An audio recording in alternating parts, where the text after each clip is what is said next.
Our text is from the gospel reading.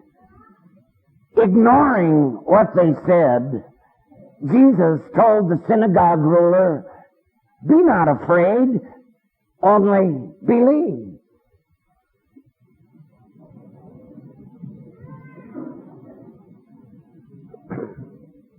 We do not know what Jesus had planned that particular day. We do know that it never panned out. His homecoming in Capernaum was suddenly interrupted when the man Jairus made his way through the crowd with the heart-rending plea, "My little daughter is at the point of death. Please come, lay thy hand on her, that she may live." Jesus responded at once, and the procession swelled in numbers as it made its way through the narrow streets. Then came the second stranger interruption. The whole parade came to an abrupt halt, bodies bumping into each other, when Jesus stopped in his tracks and asked, "Who touched me?" And he wouldn't budge until a woman with a female disorder had crept up behind him in the crowd and touched the hem of his garment for healing. Minutes passed till this frightened creature finally stepped forward and confessed what she had done. And the crowd was annoyed with the woman for butting right into the middle of the action. And they were even more annoyed with Jesus, who stopped at the touch of her outstretched, trembling hand, and then took time for her and talked to her and praised her as though she were the only person in the world. And Jairus was even more annoyed, fidgeting from foot to foot, thinking, why does the master delay? Doesn't he know the precious moments? My child's life is slipping away. How long did that interview take? Too long, it appears. For at that very moment, messengers arrived from Jairus' house with a very blunt message. "Your daughter is dead." And then, in words dripping with bitter disappointment and sarcasm, "Don't bother the master anymore. He didn't come when you asked him to. Now let him forget it. It's over, finished, done, period." Wow. Jesus turns to Jairus and says, "Only believe. Be not afraid." Man, oh man. Was Jairus listening? As Jesus then dispersed the crowd, he needn't have worried. They were already heading for the exit. They had tagged along in order to see something sensational. Jesus had his chance, they figured, and he blew it. A miracle is one thing, but a sermon on faith is nickel and dime a dozen. And they weren't about to hang around and listen to that. Be not afraid, only believe, Jairus. Don't you get it? The reason you are afraid is because you asked me to help you. And now you think that I haven't helped you, can't help you, and won't help you. Check it out in your own life. What's the root of our worry and anxiety? Isn't it that? We don't believe that God really loves us and cares for us and thinks for us and saves us and His plans for us, even in the midst of disappointing losses. Be not afraid. Only believe. And we're saying, only believe? That's the hardest thing in the world. Untrue. Jesus said. Only believe. It is the easiest thing in the world to do. Anybody can do it, regardless of age, gender, race, intellect, strength, family background, social status. So often we think that if only we knew why things happen the way they do, if only we could make sense out of the tangled threads of our past, if only we knew what the uncertain future held for us. Jesus says, no, no, no, no. Your problem is not at all a lack of knowledge.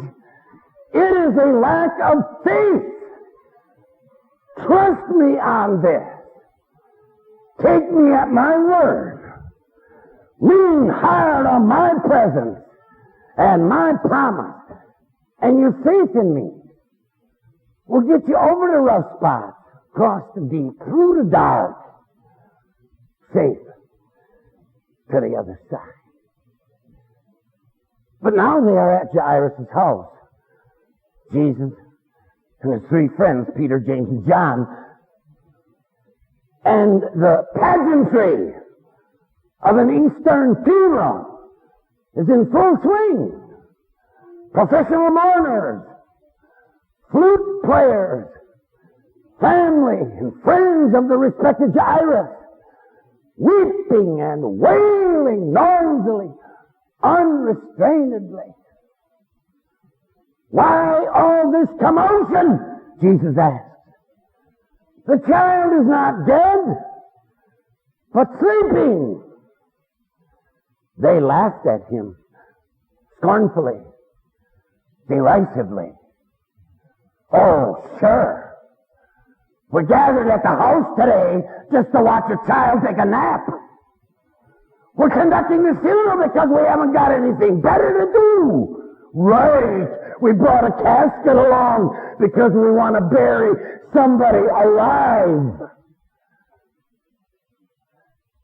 It's the first time. I mean, you've heard that they condemned Jesus. They criticized Jesus. They ignored Jesus.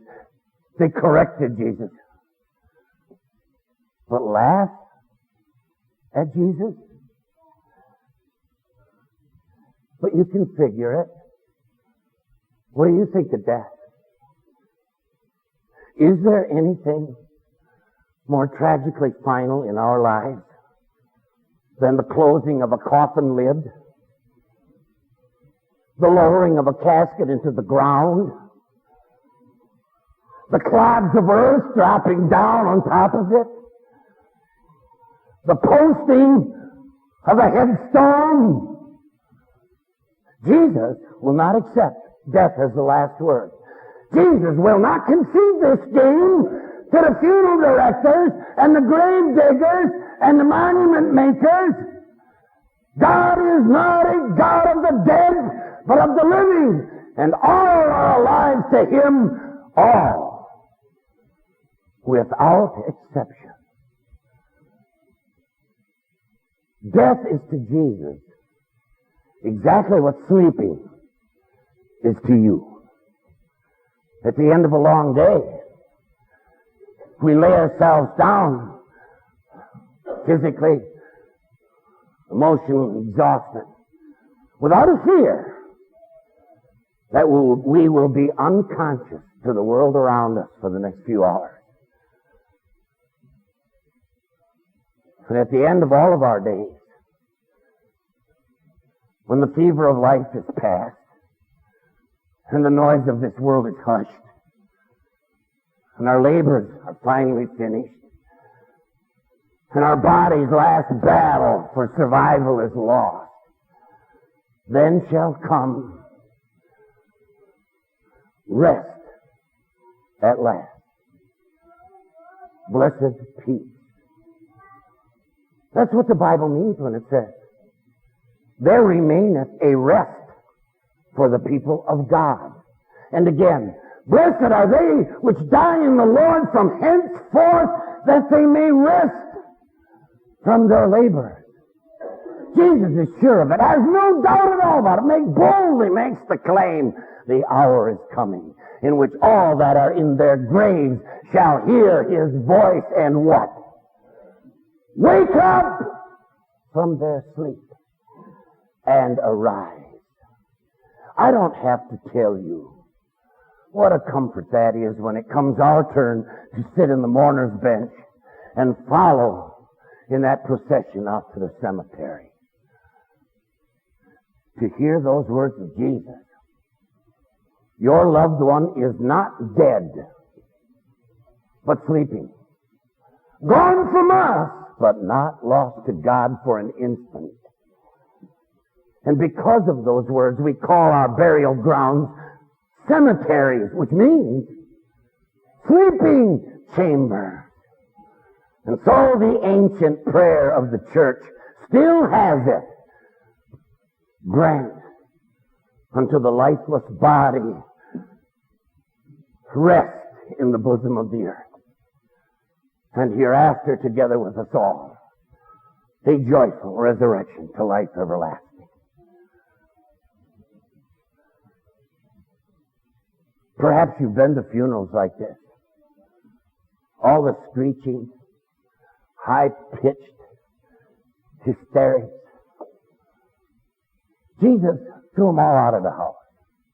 Now, you want Jesus to come to the funeral, you're going to have to get rid of that junk. Because when Jesus comes in, that situation changes.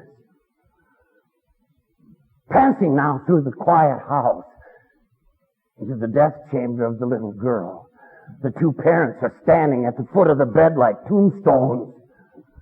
And Jesus reaches out for the pale hand. And he speaks in the little girl's mother tongue.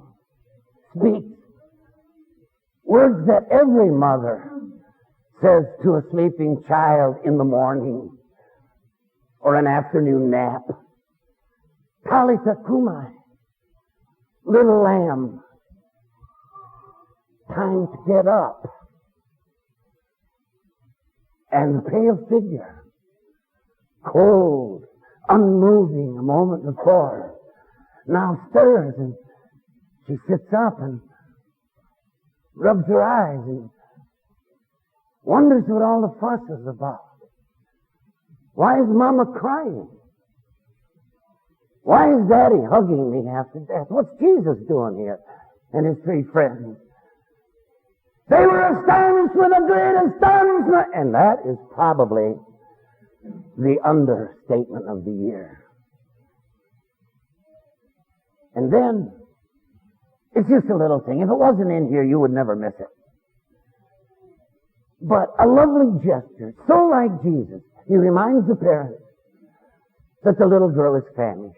She hasn't had anything to eat for a long time, and a healthy 12-year-old has a healthy appetite.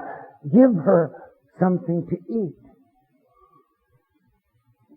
And then he strictly charged the parents, tell no man about this. And he was gone. Out the door, through the booming, hissing crowd. Your religious crowd hit the road. And he does. Out of sight. But imagine a few minutes later, when the screen door suddenly swings wide open, and the little girl bounds down the steps, hops on her bicycle, and pedals off down to the beach, her long hair flowing in the breeze. What for? She was dead, we know she was dead. Well, she sure ain't dead now. And so, they got a casket and nobody to put in it. A funeral director with no funeral to direct. Mourners and nobody to mourn. Cake and jello for the luncheon and nobody to eat it. And they can angrily question the girl, expressing disappointment that she isn't a corpse, and They can't quiz the parents now because their lips are sealed. I'm sorry. You get one chance to believe, and if you don't, you're on the outside forever looking in. Did you get it? How marvelously Jesus protects this little family and their way of life together. He does not let them use that girl as a religious advertisement, a freak in some religious sideshow. He refuses to expose her to the morbid curiosity seekers and the psychoanalysts. He keeps them together. Doesn't let them hit the lecture circuit, giving personal testimonies. What was it Jesus said? Be not afraid. Only believe. How wonderfully this all turned out. This was not at all what Jairus asked for. It was better. The faith is never a belief that God will do what you ask. The faith is a belief that God will do what is best and therefore what is right for you. People, could anything possibly be more encouraging in all the disappointing delays and defeats of life? Be not afraid. Only believe. Amen.